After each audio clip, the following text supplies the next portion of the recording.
All right, so the only thing I know about this video is that EA did something shady the other day, and I don't know what it is. I'm assuming it's to do with microtransactions. But Moist Critical made a video, and it was like the only one I could find directly on this. I heard other people like boycotting EA, being like, I'm not buying their games, but this one should be on whatever happened. So let's check it out. As they say, you can't spell diarrhea without EA.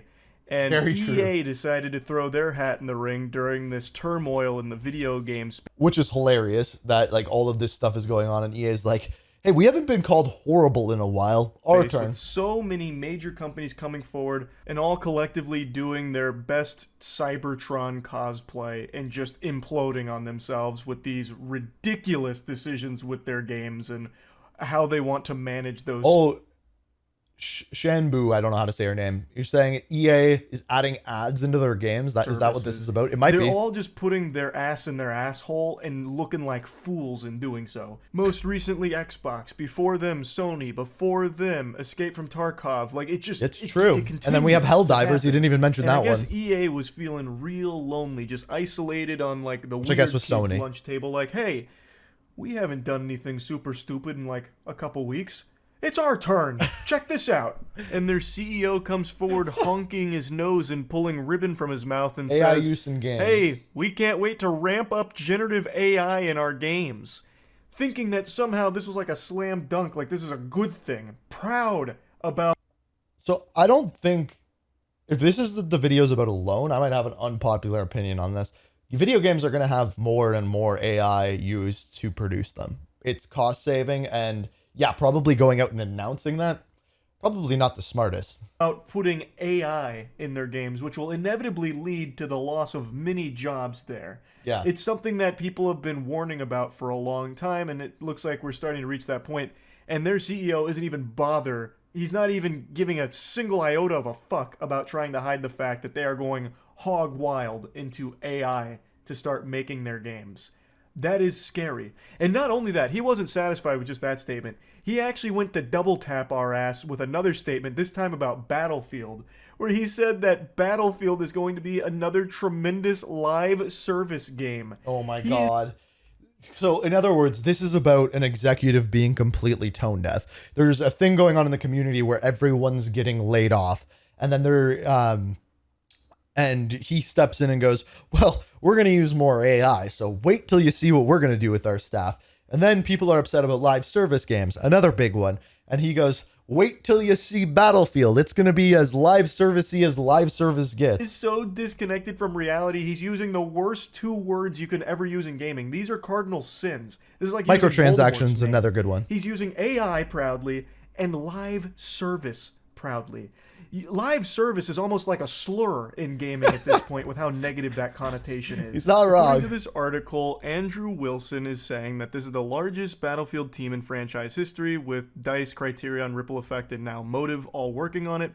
And he said that Battlefield 2042 players made it clear they wanted an even deeper experience, and that a few weeks ago, I don't think that means live service, dude. I was visiting with the teams, and I couldn't be more excited about what they showed and what we were able to play. I'm going to take a quick pause real quick. This is a picture of Andrew Wilson. Does this look like a guy who plays games? This looks like a fucking android from Detroit Become Human. He is AI. This guy looks like a video game character, not like an actual person who plays the games. This is the biggest corpo suit I've ever seen. I know you didn't play Battlefield or anything like that. This is a bunch of hullabaloo nonsense. Anyway, back to the article. Later on in the earnings call, Wilson slightly expanded on this with an amusing encapsulation of what they were going for. I've just spent a whole bunch of time with the collective Battlefield team, playing with their building, and it is going to be another tremendous live service.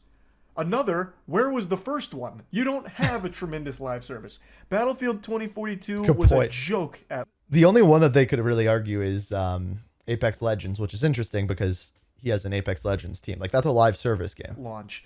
And it is still one of my more shameful moist meters because I was very generous with it, assuming that it was going to be fixed quickly. It didn't get fixed for a long time. I know it's in a much better state now, but that doesn't forgive the extremely long period of time where it was just fundamentally broken. And that's one of the biggest problems with live service games, is that they come out and they think, since it's a live service game, they can really shit and then just be like, it'll be fixed. Don't worry. Don't worry. It's coming. It'll be Baron. fixed. It was a fucking tragedy and a stain on the Battlefield legacy. You don't have a tremendous live service record to pull from here, Andrew. So I don't know why you're saying another as if you just can't stop making hits out here like the Beatles. It's ridiculous. It's a fucking ridiculous statement. And no one likes live service games right now because they are so bad most of the time with their monetization and also just how long With it the takes for monetization. anything to actually get added to them. The only live service game that's been crushing it in recent memory is Helldivers 2. But anyway, I won't fixate too much on this Andrew Wilson statement about Battlefield. Instead, I want to focus... I think there's definitely other ones. Like I think you could say Call of Duty is crushing it, even though a lot of people hate the game right now. They're making a lot of money.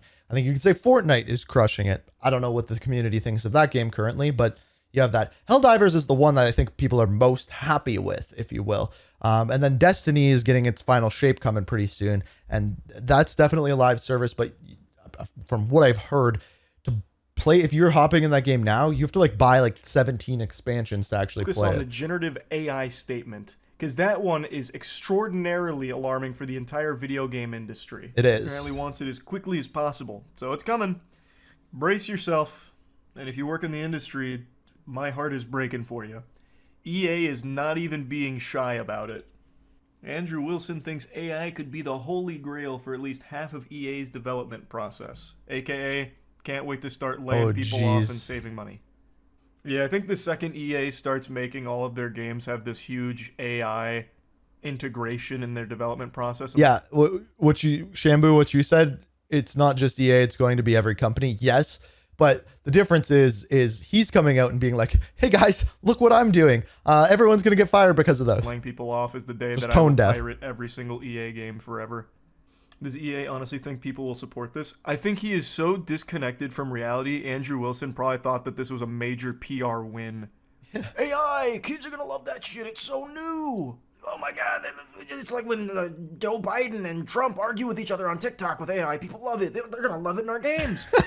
So despite the games industry's mixed feelings about generative AI, EA CEO Andrew Wilson is anxious to apply it wherever he can. In a call with investors on Tuesday, Wilson said he's working to implement generative AI as quickly as possible throughout the development process. He thinks the technology could unlock EA's holy grail, which is to build bigger, more innovative, more creative, more fun games more quickly. Is that an actual statement? Where did he read that? Is that an actual statement? That's like me saying, this game is going to be more cool, more better, more neat, more fun, more exciting, and more better. I don't know if he read that. I can't see it on there just glancing through it, but that's hilarious. And at half the cost because you're getting rid of all of your actual workers on it. I mean, that's the big thing. I don't know why he's being coy about it. It's no secret that Wilson is a fan of artificial intelligence. In March, the executive bragged that EA was AI native and that some of its games players' runs had already been augmented by AI. He added that because of how large today's games tend to be, AI could help expedite the game development process. Strangely, Wilson also rattled off an idea involving an EA AI platform which could see 3 billion players around the world creating personal content and expanding and enhancing the universes that EA creates. What does that even mean? What the fuck is that? What kind of lunacy? Can someone take my... Where did he get 3 billion from? Now they want us to develop the game? Fuck that. Isn't that a cool idea? We're gonna build an... That's actually hilarious. We're gonna make a game where you make the game. Have fun. EA AI platform. Which isn't new, like that's Roblox, but... Where players can build their own games that we can monetize. So then we don't even need to hire developers, we can just have the gamers do it for us. Genius! Andrew Wilson is in the laboratory concocting something quite foul. That is Roblox, Fortnite right? approach? Kind of. The difference with the Fortnite approach, though, is that it's not AI. Like, it's still players building games. And Fortnite gives them a massive cut of the profits. They do a really good profit split with the Fortnite. Oh, so Fortnite does it too. So there you go, Roblox, Fortnite. So that's what EA is thinking. Nearly ready to positively impact at least 50% of EA's processes. That's based on an early assessment of EA's entire development. So that's basically saying.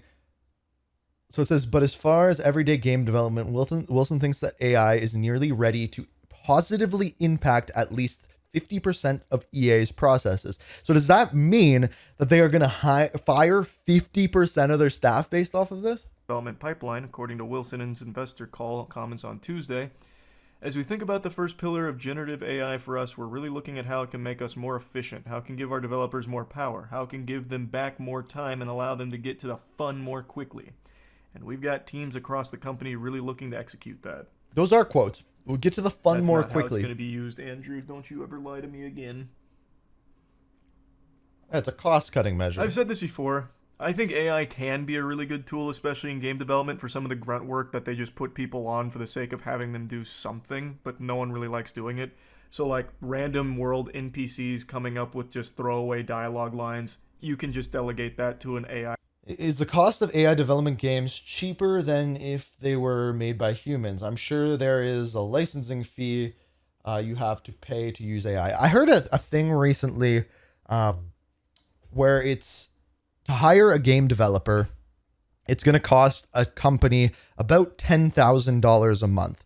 And that's not paying the game developer $10,000 per month.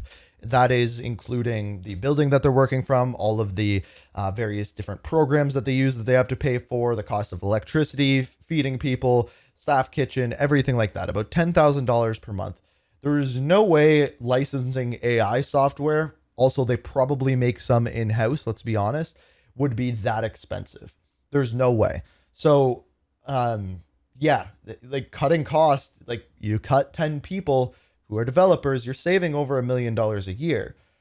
So that's the issue that these companies are having. And when they see AI being like, oh, well, we can pay $100,000 for AI to be able to do 50% of our workforce's work. To just spit those out endlessly. Things like that, like actual tedium grunt work that they don't even really hire people for. They just put people from other positions on. I think if you just give that to AI, that's a positive use. But that is not how EA is going to use it. Not at all.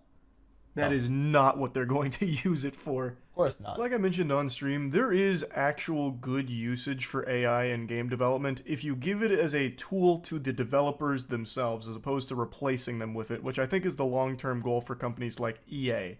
I think a developer can use AI to help. Yeah, 100%. Like if you use AI to make someone's job easier, that's cool. But in the long run, what he's not saying here is that is still going to add to job cuts. Because if you have someone who's really good at using AI, just like if you have someone that's just really good at their job in general, you can hire that one person instead of 5.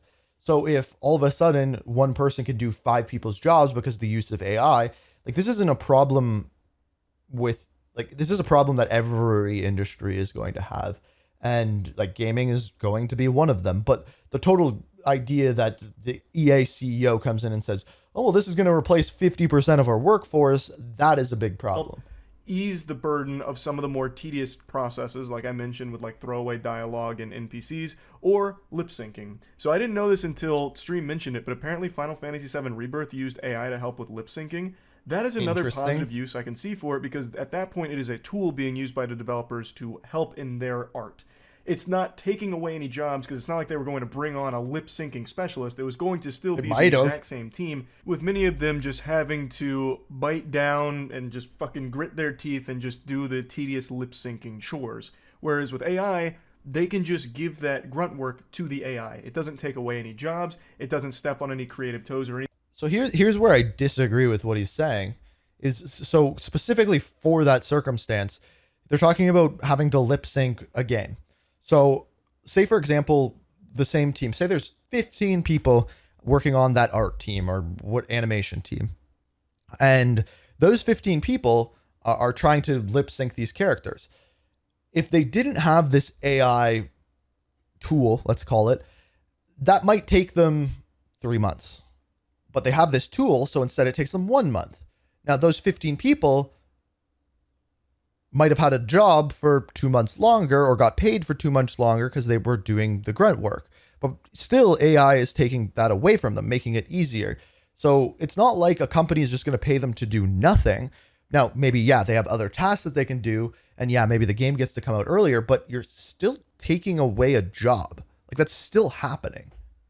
anything at all. It is literally just being used by the creatives to help in their vision and help them focus on the bigger things with their art. I think that is another good use of AI, but I don't see a company like EA using AI for these purposes. EA is a company that would be putting nicotine in your controllers if it was able to make you more hooked on their products and spend more in their games with their monetization models. They are not a company that is going to be using AI to just help their employees. It's going to be used to try and phase them out over time so they can save money on those salaries. 100% that is the goal with it. They'll be able to 100%. churn out Agree. more games faster with less work behind them, like less salaried work behind them. And I think to them, that's the holy grail that Andrew Wilson is referring to. So it's just a really grim future for games once they start integrating AI into it. And EA isn't being shy at all. He is coming out and saying they can't wait And I don't get why. Why would you come out and say that? Like, unless he's like just talking directly to investors, but like, to ramp up their AI. And that shit sucks. That is just classic EA garbage right there. And I just had to talk about this. It's another big video games industry misfire here. Like, I don't understand how so many of these companies keep doing this all so quickly back to back to back to back to back. I'm curious to see how many more are going to come forward and do something like Yeah. this as well. but again, it doesn't come down to like the company doing it. Like, I'm sure there is a million, well, not a million, but a lot of people working at EA that see this and are like, dude, how are you our CEO? Like, why are you saying this? Like, do you not realize you are saying the worst thing possible? And he continues to. So yeah, it's definitely ill played, but here we are.